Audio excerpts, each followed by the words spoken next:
पत्नी से पहले पति की मृत्यु क्यों हो जाती है? क्या आपने कभी सोचा है कि क्यों एक पति अपनी पत्नी से पहले मर जाता है? गरुड़ पुराण एक पुरानी हिंदू पुस्तक है जो बताती है कि ऐसा क्यों होता है। इस वीडियो में हम गरुड़ पुराण की शिक्षाओं के बारे में जानेंगे और उन कारणों को समझेंगे कि क्यों पतियों की मृत्यु समय से पहले हो जाती है। आइए इस विषय का अन्वेषण करें और इस प्राचीन ग्रंथ से कुछ ज्ञान प्राप्त करें।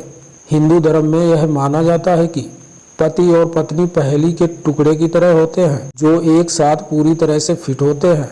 वे एक दूसरे को पूरा करते हैं और एक दूसरे के जीवन को बेहतर बनाते हैं।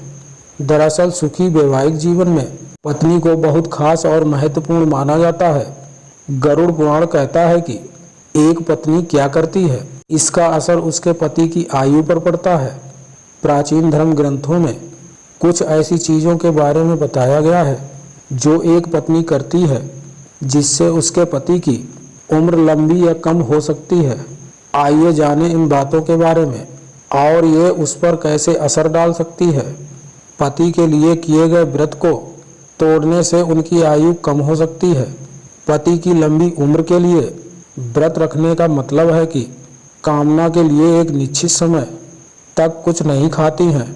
ऐसा कहा जाता है कि यदि वह इस व्रत के दौरान छिपकर भोजन करती है तो यह बहुत बुरा माना जाता है और इससे उसके पति की उम्र कम हो सकती है। इसीलिए एक महिला के लिए यह महत्वपूर्ण है कि वह अपना व्रत ना तोड़े और इसे समाप्त होने तक जारी रखे।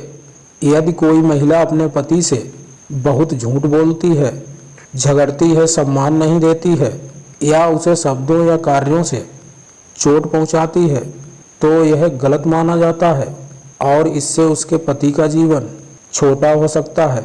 ऐसा इसलिए होता है क्योंकि इससे उनका रिश्ता कम खुशहाल और दुर्व्यवहार भरा हो जाता है।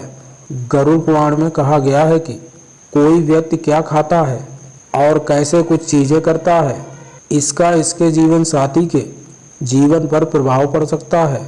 इसमें कहा गया है कि मांस खाना बहुत बुरा है और इससे पति की उम्र कम हो सकती है।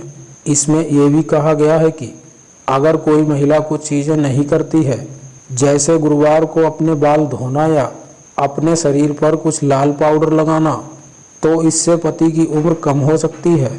ये बातें वाकई पुरानी किताबों में वर्णित हुई हैं।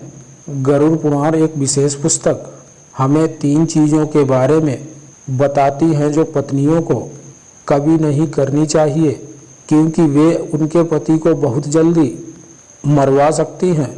ये बातें जानना बहुत ज़रूरी है, तो आइए मिलकर जानें इनके बारे में। मित्रों, वीडियो में आगे बढ़ने से पहले अगर आप चैनल पर नए हैं तो चैनल को सब्सक्राइब कर लें और घंटे को दबाकर ऑल पर सिलेक्ट कर लें ताकि रोजाना नई नई अपडेट आप तक पहुंचती रहे। आइए वीडियो में बढ़ते हैं आगे। करवा चौथ का व्रत तोड़ने से पति की उम्र कम हो सकती है। जब विवाहित महिलाएं अपने पति की लंबी और खुशहाल जिंदगी की कामना के लिए करवा चौथ का व्रत रखती हैं तो ये बहुत महत्वपूर्ण है कि वे व्रत ना तोड़ें। व्रत तोड़ना एक बड़ी गलती के रूप में देखा जाता है क्योंकि इससे पति की उम्र कम हो सकती है। हिंदू धर्म ग्रंथ संकेत देते हैं कि इस प्रतिज्ञा को तोड़ना अच्छा नहीं है। झूठ बोलकर, असभ्य व्यवहार करके या बुरा व्यवहार करके अपने पति के प्रति अच्छा न होना उसके जीवन को इतना अच्छा नहीं बना सकता है। कहानियाँ कहती हैं कि अपने पति के साथ सम्मान और प्यार से व्यवहार करना वास्तव में महत्वपूर्ण है ताकि वह खुश और स्वस्थ रह सके। गलत आहार करने से पति की आयु हो सकती है कम। आप क्या खाते हैं और कुछ चीज़ें कैसे करते हैं, इसके नियमों का पालन न करने से किसी का जीवन छोटा हो सकता है। उदाहरण के लिए मांस खाना या विशेष चीज़ें ना करना, जैसे कि कुछ खास रंग पहनना या कुछ खास दिनों में अपने बाल धोना, पति के जीवन को छोटा कर सकता है। गरुड़ पुराण हमें बताता है कि क्यों कभी कभी पति अपनी पत्नियों से पहले मर जाते हैं। इसमें कहा गया है कि पति पत्नी के लिए एक दूसरे के साथ रहना और एक दूसरे के साथ अच्छा व्यवहार करना वास्तव में महत्वपूर्ण है।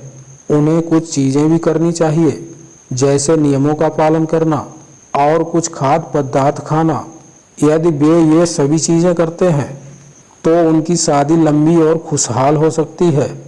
गरुड़ पुराण एक बहुत पुरानी किताब है जो हमें एक अच्छा वैवाहिक जीवन कैसे जीना है जैसे महत्वपूर्ण बातें सिखाती हैं। विभिन्न विचारों के प्रति खुला रहना और दूसरे लोग जो मानते हैं उसका सम्मान करना भी महत्वपूर्ण है।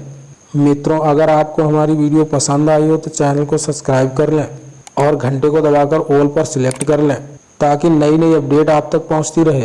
और ऐसी वीडियो पाने के लिए कमेंट करना ना भूलें। जय श्री सीताराम।